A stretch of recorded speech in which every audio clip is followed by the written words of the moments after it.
जय जय जय जय शाश्वतम् आदिनाद ब्रह्म ओंकार शाश्वतम्। जनकपुर की एक घटना है।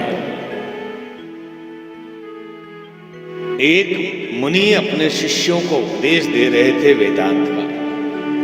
तभी एक आवाज आई कि पिताश्री नयम आत्मा प्रवचनेन लभ्य।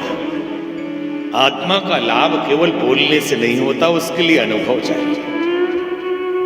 कि केवल अहम ब्रह्मास्मि बोल दिया जाए तो उससे कुछ नहीं होता, अहम ब्रह्मास्मि का अनुभव भी चाहिए। नहीं तो हमने सुना कि एक जगह ट्रेन में एक महात्मा जा रहे थे। पहले के जमाने में ट्रेन में संतों का टिकट नहीं लगता था, फ्री जाते थे। तो एक महात्मा रिजर्वेशन बोगी में चढ़ गए।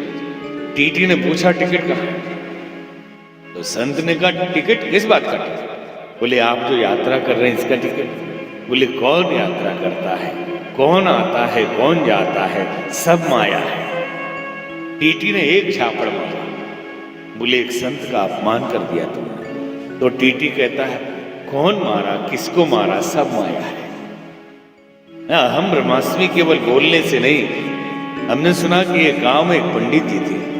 किसी का देहांत हो जाए, लोग रोने लगे तक और विलाप करने लगे तो वो उनके घर सांत्वना देने जाते और सबको समझाते, नयनम छिन्दन्ति शस्त्राणि नयम दहति पावकः न शयनम क्लेदिन्त्यापो न शुष्यति मारुता। आत्मा अमर है, अग्नि जला नहीं सकती, वायु सुखा नहीं सकता, जल गीला नहीं कर सकता, चिंता किस बात की। तो एक दिन पंडित जी की बकरी मर गई और पंडित जी रोने लगे। तो गांव भर के लोग इकट्ठा होके आ गए और सबने एक स्वर में कहना शुरू किया, पंडित जी नयनम छिन्दन्ति शस्त्राणि नयनम दहति पावकः। आत्मा अमर है, बकरी के लिए क्यों रोते हैं? तो शास्त्र और उसके उपदेश अनुभव में आए तभी हमारा है। धर्म जब अनुभव में होता है तो जिंदा होता है, अन्यथा उधारी होता है। दूसरे का सुन के हमने दूसरे को सुना दिया, ये अनुभव नहीं। अपने जीवन में कहते हैं जाके पैर न फटी विवाही, वो क्या जाने पीर पड़ा। कि जिसको खुद तकलीफ न हुई हो दूसरे का दर्द क्या जाने। तो आवाज आई तो अब ये बहुत बड़े ज्ञानी थे। इन्होंने जनकपुर में उतना बड़ा ज्ञानी कोई था ही। उन्होंने तुरंत पूछा कि कौन, मेरे ज्ञान को किसने चुनौती दे दी? तो आवाज आई कि पिताश्री मैं आपका पुत्र मां के गर्भ से बोल रहा हूं। तो बोले अभी पैदा नहीं हुए तब भी मुझे टोकते हो, और पैदा होगा तो ये क्या करेगा? मैं शाप देता हूं कि पैदा होते ही तेरे 8 अंग टेढ़े हो जाएंगे। अब बच्चे की मां रोने लगी कि इसने कोई गलत तो नहीं कहा, और पुत्र आपका ही है, अपने ही बेटे को शाप दे दिया। उनको भी पछतावा हुआ। फिर उन्होंने आशीर्वाद दिया, कहा कि इसने मेरे ज्ञान को चुनौती दी है और इस जनकपुर में मुझे कोई हरा दे ज्ञान में, और ये उसे हरा दे, उसी दिन इसके सारे अंग सीधे हो जाएंगे। अब अष्टावक्र पैदा हुए, 8 अंगों से टेढ़े थे, इसलिए उनका नाम पड़ा अष्टावक्र। अष्टावक्र इंतजार करते रहे कि कोई मेरे पिताजी को हराए और मैं उनको हरा दूं तो मेरा ये शरीर ठीक हो जाए। अष्टावक्र 12 साल के हो गए।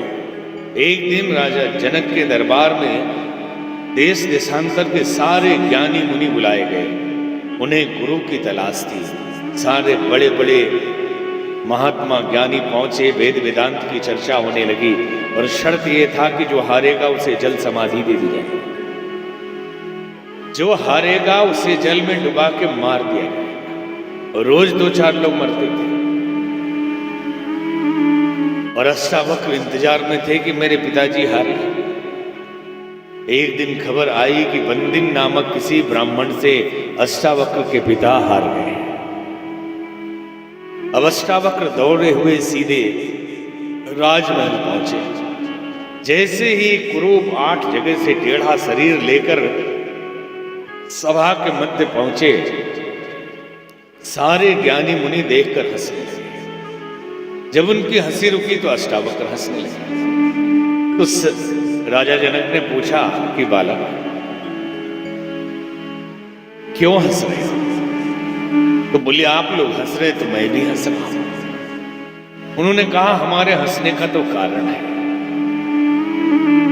तो बोला मेरे भी हंसने का कारण है। तो क्या कारण है? तो अष्टावक्र ने कहा कारण ये है कि मैं गलत जगह आ गया इसलिए हंसी आ गई। गलत जगह से तात्पर्य क्या है? तो अष्टावक्र ने कहा कि मैंने सोचा था कि ज्ञानियों की सभा है, यहां तो चरम पारखियों की सभा है, अज्ञानी लोग बैठे हुए हैं। ये आप लोगों को मेरा ये लौकिक 8 जगत से टेढ़ा शरीर दिखाई पड़ गया, भीतर का दिव्य ज्ञान नहीं दिखाई पड़ा, मेरी दिव्य आत्मा आपको दिखाई नहीं पड़ी। मैं इन अज्ञानियों से साथ नहीं कर सकता। अष्टावक्र लौट गए। रात भर राजा जनक सो नहीं पाए, चिंतन करते रहे कि मिल गए गुरुदेव, मैं जिस गुरु की तलाश में था वो मुझे मिल गए। और ब्रह्म मुहूर्त में चले ढूंढने लगे कि वो कहां मिलेंगे। देखा एक बालक ऐसे ही टेढ़ा मेढ़ा चला रहा है, चरण पादुका छोड़ी रथ से उतरे, दौड़कर चरणों में गिर गए और जाकर कहा एतत् मम ब्रूहि प्रभु, प्रभु मेरे लायक जो ज्ञान है वो मुझे दीजिए। मैंने बड़ी भूल की, कल आपको बालक कहा, आप ही मेरे गुरुदेव होने के लायक हैं। मैं समझ गया कि सचमुच वहां कोई ज्ञानी नहीं था। और अष्टावक्र ने जनक को ज्ञान दिया, उसे ही अष्टावक्र गीता या महागीता कहा जाता है। भगवान कृष्ण वाली गीता तो गीता है, लेकिन अष्टावक्र का दिया हुआ उपदेश उसे महागीता कहा जाता है।